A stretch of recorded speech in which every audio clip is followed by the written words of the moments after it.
Salut Adrien, le PR de Styx. Salut. Merci de nous recevoir pour Music Live. Merci à toi d'être là. À l'occasion de votre journée promo de la sortie du 3e opus. C'est ça, c'est exactement. Je sais pas, avec l'accent. T'as le droit aux deux. C'est aussi pour ça qu'on a choisi ce titre-là, c'est que t'as le droit aux deux. T'as le droit de le dire à la française, une sentence, et t'as le droit de dire sentences comme. Sentences, parce qu'effectivement il y a la version anglaise, américaine, ce que tu veux. Mais est-ce que la signification, tiens, c'est une question qui me vient tout de suite à l'esprit. Est-ce que la signification, parce que sentence, phrase, c'est des phrases en français, alors qu'en anglais, enfin non. Non, c'est le contraire. Sentence en anglais c'est phrase, et sentence. Sentence, c'est pas tout à fait la même signification. La petite anecdote, en fait, ce titre-là, on l'a trouvé en studio pour l'album. On avait une liste de titres d'album qui était là, mais on n'était pas vraiment emballé à 100%. On trouvait toujours un truc qui disait ouais, mais non, ouais, mais si. Enfin bon, bref. Et puis un soir en studio on se dit bon allez faut qu'on tranche là, on a quand même un petit paquet de mots, de titres, voilà. Et en parlant tout ça, en réfléchissant, il y a ce mot là qui est sorti et ça a été ah mais ouais en fait c'est ça, parce que finalement oui ça a deux significations, mais je trouve que les deux significations sont valables pour l'album, aussi bien en termes de c'est la sentence et que sentence qui est une phrase qui peut tout dire. D'accord, c'est intéressant. Après vous écrivez en anglais. Vous chantez en anglais. Qui est-ce qui écrit de vous? Alors la musique c'est nous 5 et les paroles c'est Émile, le chanteur. Qui arrive dans le processus de composition une fois que le morceau est stabilisé. Voilà, il écrit les paroles après que le morceau soit stabilisé, parce que il écrit toujours avec cette idée rythmique de la musique, et donc si on change des riffs, les phrases ne fonctionnent plus vraiment avec, donc ça fait faire double travail pour des fois des choses qui n'ont pas peu d'intérêt, donc il préfère attendre que le morceau soit stabilisé. Les petits détails, c'est pas non plus figé, parce que des fois en studio on a modifié des choses, tu vois, mais voilà, pour pouvoir poser ses textes qu'il nous transmet. Après on lui fait entièrement confiance, parce que on a les mêmes idées, on pense beaucoup de choses à l'identique, donc on lui fait entièrement confiance, et quand il nous propose ses textes c'est pas compliqué, on n'en a jamais refusé, on n'a jamais dit ah non ça faut pas le dire, tout ça, on a toujours été. Vous vérifiez bien qu'il écrit pas de la merde. Non ouais c'est ça. On sait jamais. Qui mettent des. Non. On vérifie. Non, mais en tout cas, voilà. On a entièrement confiance. Bon, je veux bien. On a entièrement confiance en lui. Bon, ça va, c'est l'essentiel. Ouais. Mais bon, effectivement, c'est très souvent les chanteurs qui écrivent. Oui, rarement les icônes, quoi, que ça peut peut-être arriver. Oui, ça doit arriver, mais là, ouais, non. On est traditionnel dans ce sens-là. Et par expérience d'interview qu'on fait, c'est vrai que tous les groupes qu'on peut rencontrer expliquent qu'ils ont d'abord posé les riffs du son, et qu'après vient les lyrics, quoi. Bah ouais, on est traditionnel. C'est rarement écrit déjà, genre je sais pas, un poème, non, parce que genre un texte, et puis après tu vas essayer de faire coller un son derrière. Ouais, je pense que ça serait en plus. Pour moi, le texte est au service de la musique et la musique est au service du texte, mais le texte prend toute sa dimension parce qu'il y a la musique. Sinon, comme tu dis, c'est un poème. Alors que là, c'est bien, on parle bien de chanson, et ça colle avec la dynamique. Voilà, c'est ça. Pour ce genre de musique. Surtout pour ce genre de musique-là. Voilà. La variété. Sinon, on repart dans la musique savante où il y avait un livret, et là, on écrivait la musique à partir du livret, mais c'est un processus de composition complètement différent, et voilà. Non, on reste traditionnel là-dessus. D'accord. En parlant du, alors je vais poser mes questions dans le désordre. C'est pas grave. On s'en fout. Je répondrai dans le désordre si tu veux. De toute façon, tu les connais pas. Ça va alors. Donc tu ne sais pas. Je sais pas. Concernant le style style de votre musique. Alors ça fait un peu parler, enfin en tout cas dans les chroniques que j'ai pu lire, autres que celle de BGP qui sort bientôt d'ailleurs. On parle beaucoup du style metalcore, tendance death. Je ne vois pas trop de groupe dans cette case-là, parce qu'on aime bien mettre dans des cases. Ouais, mais c'est ça, mais je pense que chacun met des définitions à ses cases et chacun met des cases à ses définitions. Dans les débuts de Beyond, effectivement, on était un groupe qui se cherchait, faut dire. On est allé piocher un petit peu dans le metalcore, effectivement, on est allé piocher un peu dans le deathcore, un peu dans le prog, on faisait des trucs, etc. Et puis l'accumulation des concerts a fait qu'on s'est rendu compte qu'il y avait une part de hardcore non exploitée ou non assumée en nous. Et avec l'album d'avant, donc Stigma, on a vraiment voulu dire on y va. C'est ça ce qui nous plaît en fait, c'est ça ce qu'on cherche. On y va franchement. Et du coup on a composé comme ça, et puis Sentence est aussi dans cet esprit, cette vague hardcore metal hardcore, hardcore métallique, on l'appelle comme on veut, on s'en fout, bref. Et je pense qu'il y a des gens qui il y a la famille du métal, et puis dès qu'il y a du breakdown ou de la mosh part, ça va être je rajoute le mot core, tu vois, donc c'est metalcore. Chacun met un peu sa définition derrière tout ça, mais comme tous les styles ont évolué, si tu prends le post-hardcore de Cult of Luna, ça n'a rien à voir avec certains disent que le post-hardcore en fait c'est As I Lay Dying ou des choses comme ça, et tu te dis ça a évolué énormément. Non. Bonjour, enchanté, Ben. Donc, tu peux participer, Finissez votre propos, je vous interviendrai peut-être plus tard. Et donc je pense que chacun met l'étiquette qu'il veut, et comme tu dis, toi tu ne nous voyais pas dans cette étiquette-là pour cet album-là. J'ai eu plusieurs interviews où on m'a dit c'est un album hardcore ce que vous avez fait. Il y en a d'autres qui m'ont dit c'est un album tout sauf hardcore. Tellement il y a d'influences diverses. Étonnant. Et j'ai envie de te dire, chacun voit midi à sa porte. Tiens, j'aurais envie de dire cette phrase-là. Voilà, très bon. C'est bien dit, bon, on n'a plus rien à se dire. Non, pour moi, c'est clairement du hardcore. Qui est un peu à l'ancienne, tu vois, un peu comme on aime, quoi. Ça a été pensé pour. Ça peut énerver, quoi. Après, je pense que la production Christian fait que, tu sais, il a aussi cette espèce de savoir-faire un peu plus métal, qui fait que ça. Je comprends qu'il y ait des gens qui se posent des questions. Après, ça dépend des références, tout simplement, je pense. Là, tout à l'heure, on mais quand on vous compare, excuse-moi, non, vas-y. Quand on vous compare du Hatebreed, du Cake de Shot, pour moi, c'est dans cette lignée-là. Aussi. En tout cas, cet album. Mais tout à l'heure, on m'a dit, si on enlève le chant qui fait typiquement hardcore, si on enlève le chant, il y a des morceaux, si on rajoutait un autre type de chant dessus, ça ferait du death. Et donc, mais oui, mais bon, je pense qu'il y a des gens aussi qui comparent avec ça, en se disant si je fais abstraction de. Oui, mais. Non, mais sur certains albums d'Hatebreed, tu mets le chanteur de Cannibal Corpse. C'est ce que c'est encore du hardcore, tu vois. Mais je suis entièrement d'accord. Et par rapport à donc la production, on peut peut-être belle transition parler de la prod de cet album-là. Donc qu'est-ce que donc on a travaillé avec Christian Donaldson pour cet album de A à Z, des prises jusqu'au master. On avait envie de travailler avec quelqu'un d'autre pour cet album. On a bossé 2 albums et un EP avec les frères Potvin à Angers, pour qui on était très contents. Là-dessus il n'y avait pas de souci. Le mixage pour les 2 derniers albums avait été fait par d'autres personnes, dont Nick Jett pour le dernier, qui est le batteur de Terror.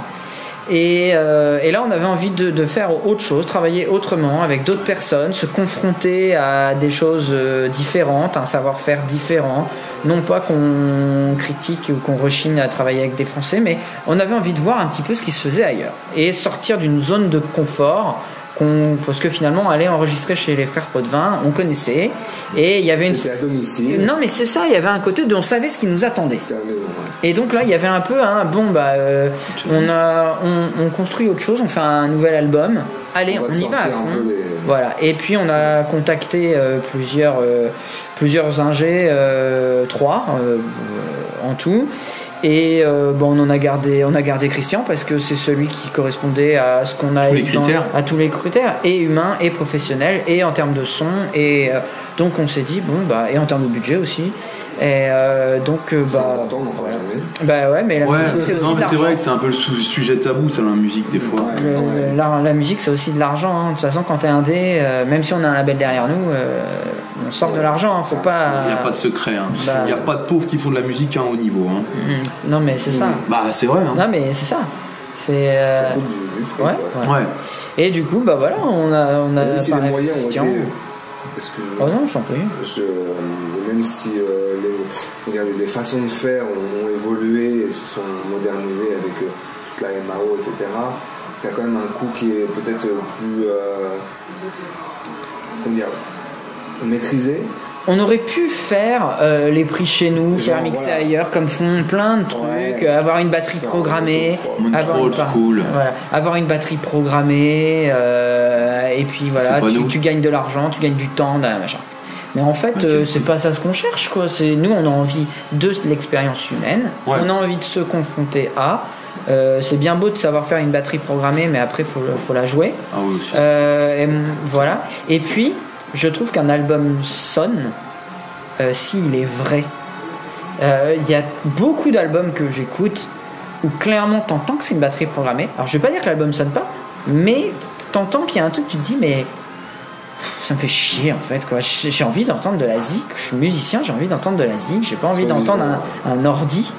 Et donc c'est important. Et quand j'ai parlé avec Christian moi j'ai dit écoute, je suis batteur, je veux pas que ma batterie soit triguée, je veux pas une batterie programmée, je l'enregistre et on bosse pour que la prise soit au poil de cul, propre et tout. Mais et lui il m'a dit, mais de toute façon pour votre style j'envisage pas les choses autrement. D'accord. Voilà. Et on a enregistré avec les têtes d'ampli. Il faisait 50 degrés dans la cabine et il y avait quand même la tête toute lampe qui chauffait à côté à Burn, et c'est pas grave. Vous faites pas de l'indus, donc c'est vrai que c'est quand même un peu différent. Il y a des styles musicaux qui s'y prêtent. Ouais. Je dis pas que c'est pourri, je dis juste que ça ne nous correspond pas. Voilà. C'est du brut, mais bon, on le sent. Mais c'est peut-être pour ça aussi que nous, il y a des groupes. Et donc là, où est-ce qu'il est, lui ? C'est un Québécois. C'est de Montréal. À côté de Montréal, il est à 1 heure de route de Montréal à peu près. Et donc il est venu en France.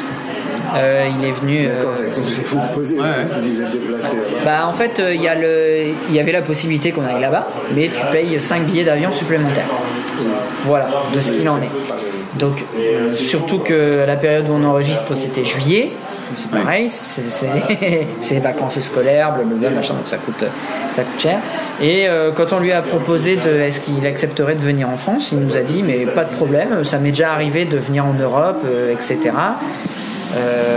Donc non, aucun souci. En plus on est accompagné par une salle à côté de Tours qui s'appelle le Château d'Eau, qui nous a fourni le studio d'enregistrement, le studio Pôle Nord, qui est juste à côté de cette salle de concert. Et donc quand on a dit à Christian écoute, voilà, on a un studio, machin, tout ça, et qui est là, est-ce que tu veux venir, tout ça, et lui il a dit ouais, carrément, banco, et on y va, quoi. D'accord. Donc il est venu en France et il a enregistré en France. D'accord. Et au niveau du coup mastering, c'est lui qui l'a fait aussi, de A à Z. Comme je te disais, on avait envie de travailler avec quelqu'un d'autre, et il faisait les choses de A à Z.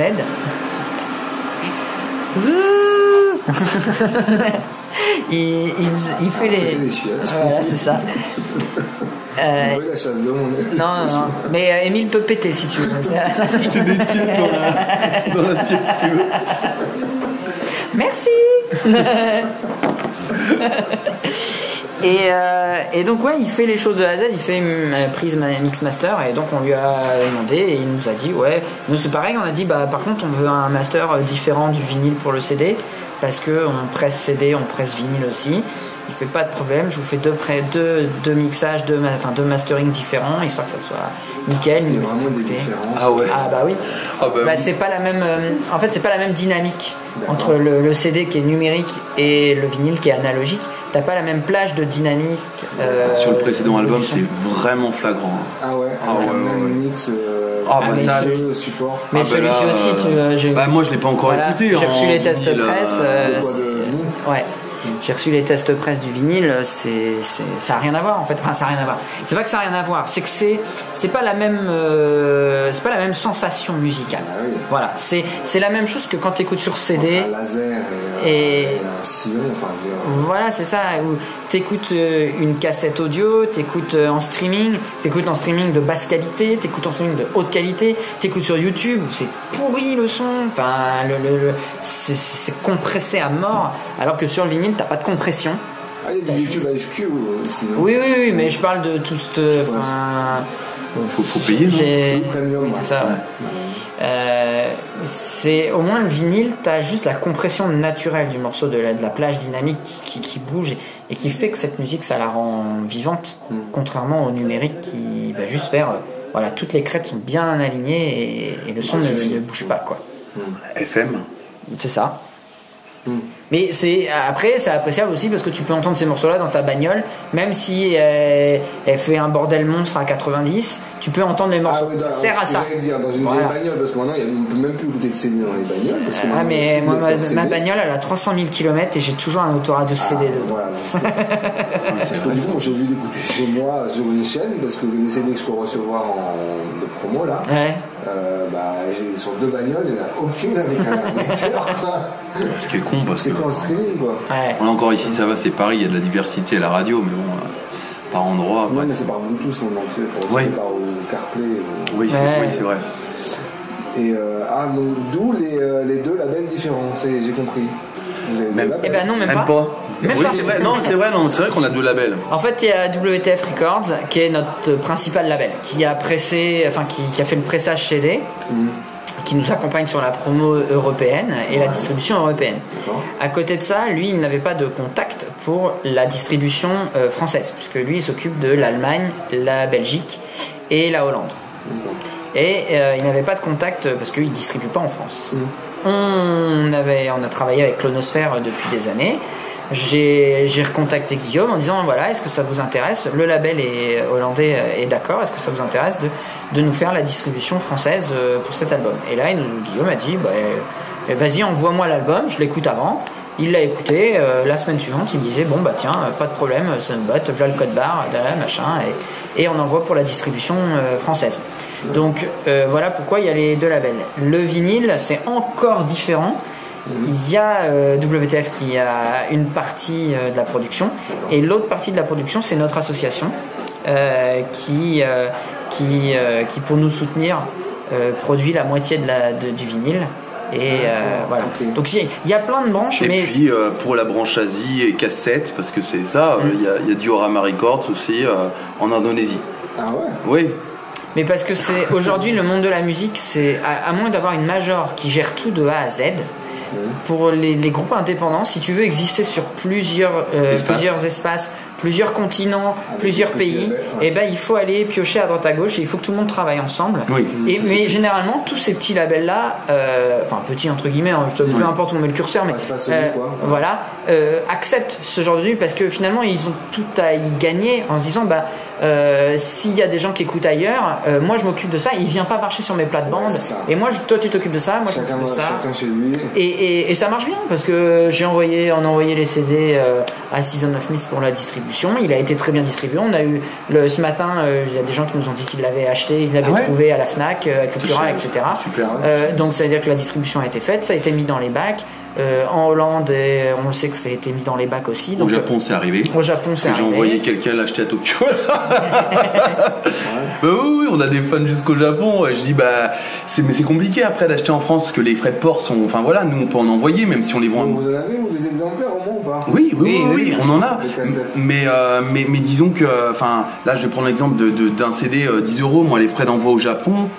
C'est quoi? C'est 5 € à peu près? Ah, c'est plus que ça. Plus que ça, c'est 10 €. C'est 10 €. Ah ouais, il y en a pour 20 Donc voilà, c'est vrai que je peux comprendre que ça les refroidisse, alors que finalement, le distributeur qu'on a envoyé là-bas, je pense je sais pas combien il aura, je crois qu'il aura peut-être à moins de 20 € là-bas. Moi, je me rends pas compte, je connais pas le coût de la vie, ni le cours du yen. Et donc voilà, aujourd'hui, on est obligé de diversifier les branches. Ouais. Pour être présent. Alors, distributeur 69000, c'est un top. Ouais. Pour le coup, c'est. On est bien distribué. Oui, ça marche bien. On va pas se plaindre. Non, c'est clair. Bien. Donc là, la période, donc c'est une question qu'on doit vous poser X milliers de fois, Covid, ça vous a permis d'avancer un peu sur de nouvelles compos, pas du tout. On nous a fait.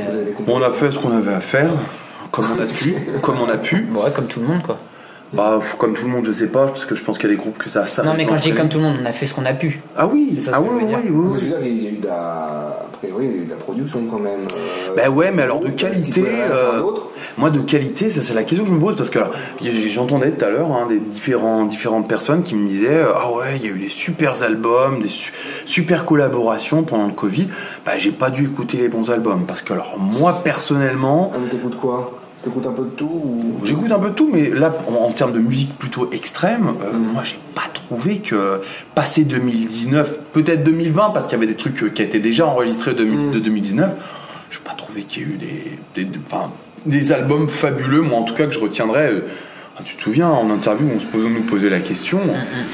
Bon. Ah ouais, vos albums... moi mes albums vraiment les derniers qui m'ont vraiment marqué, je crois que c'est 2020. Après là là j'ai l'impression que ça commence à revenir. Rien que le 4 février, 40 sorties d'albums en Europe ou en international. Ouais, c'est ça. 40 sorties d'albums, c'est pas rien. Ouais, là, et puis bon, avec les concerts là, qui vont redémarrer. Ouais. Les projets, effectivement, ça va être un embouteillage monstrueux. J'en parlais des reports de 2 ans. Je regardais Hybrid qui ont annulé leur tournée là, du mois de juin. Ouais. Incompréhensible, leur tournée européenne du mois de juin. Écoute, il y aura de la place pour les autres, c'est ce qu'il faut se dire. Ouais, en attendant, parce qu'après ça risque de boucher. Par contre, après, oui, ils vont se battre pour les places même. Ouais. Et donc vous avez des dates de Calais Ouais, on a quelques dates de Calais, une quinzaine de bouquets qui vont être annoncés d'ici peu. Et il y en a une petite dizaine on attend quoi, c'est en train d'être fait, ça avance tranquillement, etc. On espère pouvoir retrouver notre rythme de croisière qui était entre 30 et 40 dates à l'année. Pour l'instant on n'y est pas, on va pas se mentir, mais on espère pouvoir retrouver ça parce que clairement on fait de la musique aussi pas pour laisser l'album sur la cheminée, mais pour le défendre et la partager en live avec des gens. Clairement ça nous manque quoi. Enfin, on n'a envie que d'une chose, c'est d'aller le défendre cet album et de le jouer. Surtout que si on a pu le faire avec les moyens qu'on a eu, c'est grâce finalement au soutien qu'a reçu Stigma d'une certaine manière.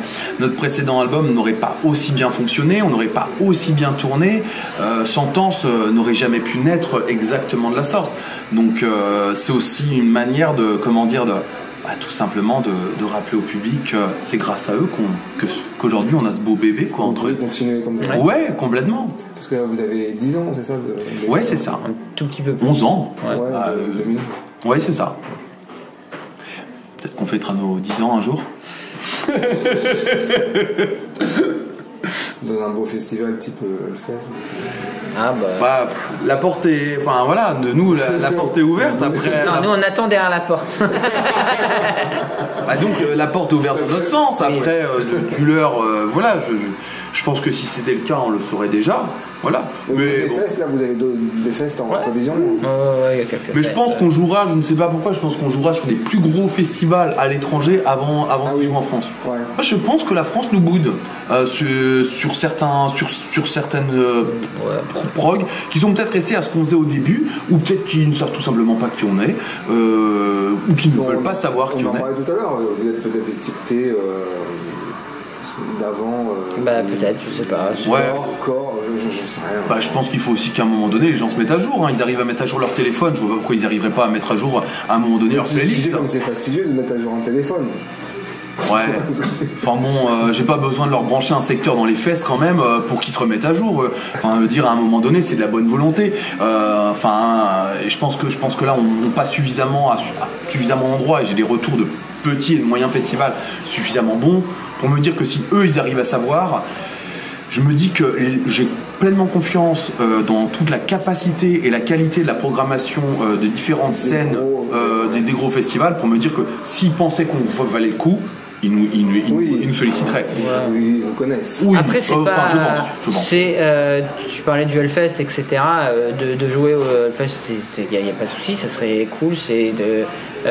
Mais c'est pas une fin en soi non plus. Enfin, je veux dire, c'est pas un rêve ultime en se disant une fois que j'aurai fait ça, j'aurai tout fait. Je peux mourir tranquille, quoi. Ouais, voilà, c'est ça. Non, ça sera une très belle date, ça sera cool, machin, il y a aucun problème. Mais on a plein d'autres dates à côté et on aime toutes les dates. Non, et puis, moi je vais pas au Hellfest pour faire le Hellfest, je vais au Hellfest pour y revenir. Enfin, je veux dire, à un moment donné, non, mais faut dire les choses. Je viens pas pour poser une fois mes couilles, je viens pour poser mes couilles et mon cul, quoi. Je veux dire, je fais pas les choses à moitié. Et comme dit Adrien, on a aussi tout un tas d'autres dates à côté, et ça c'est cool parce qu'il y a combien de groupes qui, parce qu'ils connaissent un programmateur ou qui connaissent quelqu'un qui connaît un programmateur, vont pouvoir faire une super date au Hellfest, et tant mieux pour eux, moi je suis ravi pour eux, mais qui à côté de ça peinent à faire 5 dates à l'année. Moi à choisir, je préfère qu'on continue à faire ce qu'on fait, quoi. Vous êtes intermittent ou vous avez un job? On a un job à côté. Non, on a un job à côté, mais on donne beaucoup de notre temps à côté. Moi, souvent, ce que je dis, il n'y a pas de secret. Le travail, ça paye, mais encore faut-il s'en donner les moyens. Moi, c'est pas 35 heures, mais j'ai un 35 heures et j'ai peut-être un mi-temps à côté que je donne dans le groupe sans parler des heures de répétition.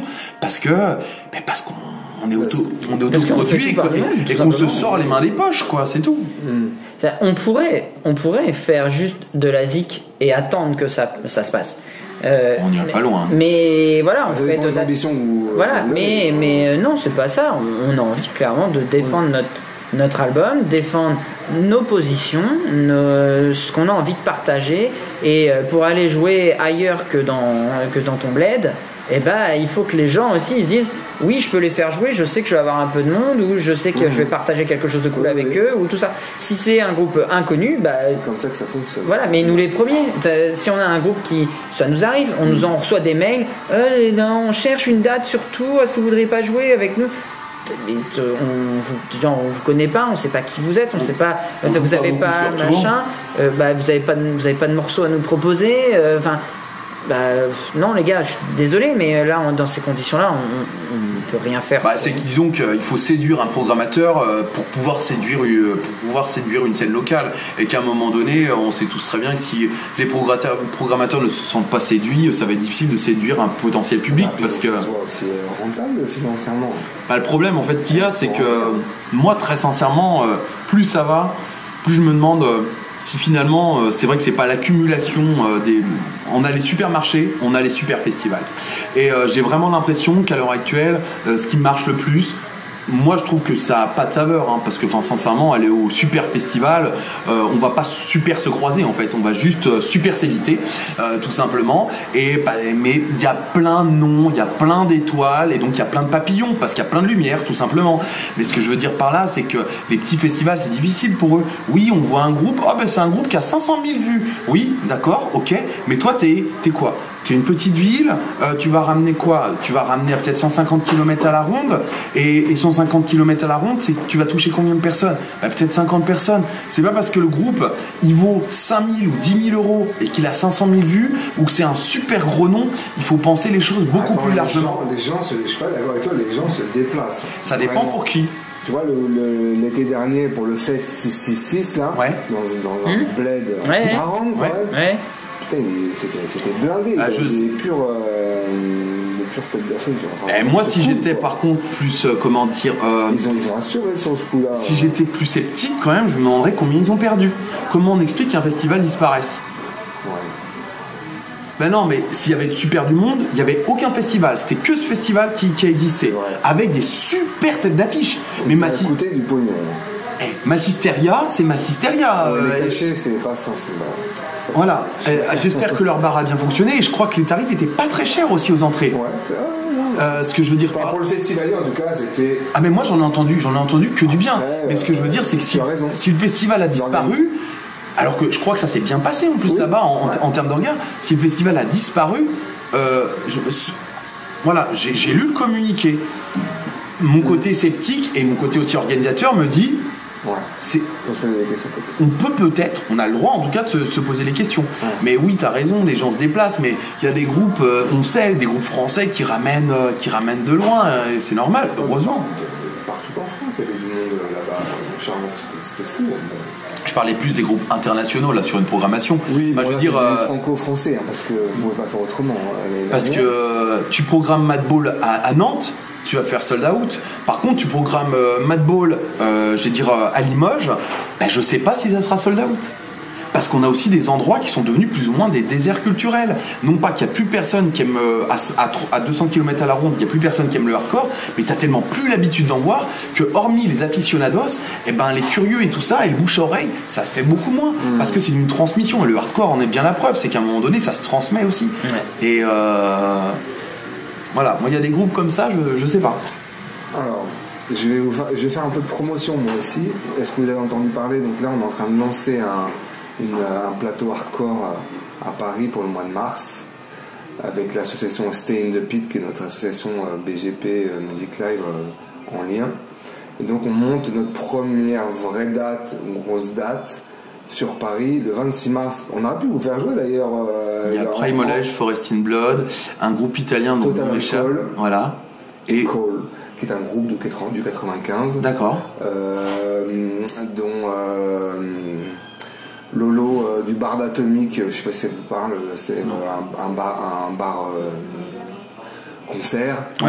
Donc c'est le tenancier, c'est le patron du bar qui est bassiste dans Call. D'accord. Donc on a fait déjà des interviews et pendant le confinement avec Laurent, et donc on s'est dit on va les faire jouer parce que nous le but de Stay in the Pit c'est aussi de faire jouer du groupe émergent. Donc là, comme on avait des têtes d'affiche qui étaient quand même un peu déjà connues, et que quand même l'ADN de notre asso c'est de faire jouer des groupes émergents, donc du coup on a un quatrième groupe. Donc on a un beau petit plateau le 26 mars au backstage Sullivan, la Pigalle. Ouais, cool. Donc de ces quatre groupes. Vous êtes conviés, on vous invite avec grand plaisir si vous voulez. C'est un samedi, donc c'est peut-être plus facile pour venir le tour sur Paname. On joue la veille. Ah ouais, vous jouez la veille. On joue le 25. Au Château d'Eau. Ah oui, exact. On joue le vendredi. Bon, c'est le samedi soir, donc à voir si vous êtes les bienvenus. Merci. Mais effectivement, donc donc ça s'appelle Hardcore in Paris. Moi j'ai vu le teaser passer. Tu l'as vu ? Ouais. Donc voilà, donc on est à fond et donc effectivement on compte sur la présence d'aficionados, comme tu disais, pour venir grossir les rangs. Carrément. C'est une jauge de 300. Normalement, j'espère que ça va être bon. J'espère aussi pour. Donc voilà, on a fait mon petit volet publicitaire. T'as raison. Non, mais effectivement, vous auriez collé là pour le coup au niveau de sentence. Il est pas trop tard. Non mais dans le timing, non mais déjà à 15. Non mais par contre c'est bon à savoir. C'est toujours délicat une première date, mais c'est vrai que nous le souci à Paris, je le dis ouvertement, c'est souvent on n'a pas pu nous accueillir dans des conditions scéniques, sauf peut-être une fois au Gibus. Dans de bonnes conditions scéniques, et quand on a un album comme celui qu'on vient de pondre, malheureusement on sait très bien que dans certaines caves et dans certains... On peut pas faire dans le bar du coin, quoi. disons que ça peut sonner dans certains cafés-concerts, mais il faut quand même un minimum d'équipement, quoi. Et c'est vrai qu'à Paris, les portes d'entrée sont minces. Et pouvoir en tout cas avoir des associations qui se mouillent pour la scène hardcore, c'est plaisant à savoir. Bon, et puis à chaque fois qu'on parle avec des groupes parisiens, etc., ils sont transparents, ils nous disent vous pouvez nous faire jouer en région, voilà, on ne pourra pas vous rendre la date. Sur Paris, on n'arrive pas à organiser, c'est très difficile. Voilà, non mais c'est ça, c'est exactement ça. Et donc nous on se dit mais le problème en fait, on peut pas que donner, quoi, il faut recevoir. Donc Paris, on y joue très peu. On y joue très rarement. Parce que et puis on fait même jouer très peu de groupes parisiens parce que à un moment donné, nous aussi on a donné et on continue à donner en des groupes avec qui on croit, mais on croit aussi en l'échange et en la rencontre, et que ça peut pas aller que dans un sens. Et surtout que finalement, j'ai envie de dire, à un moment donné, la délocalisation, que la décentralisation, on a l'impression que là, elle s'est bien opérée, hein, mais bon, voilà. Non, c'est vrai. On a des groupes parisiens. Je suis désolé, mais Vincent, que t'as reçu ici, Butcher's Rodeo. Vincent, le premier, hein, il me dit, mais Émile, on joue 4 fois plus dans le Nord. Putain, t'es fou.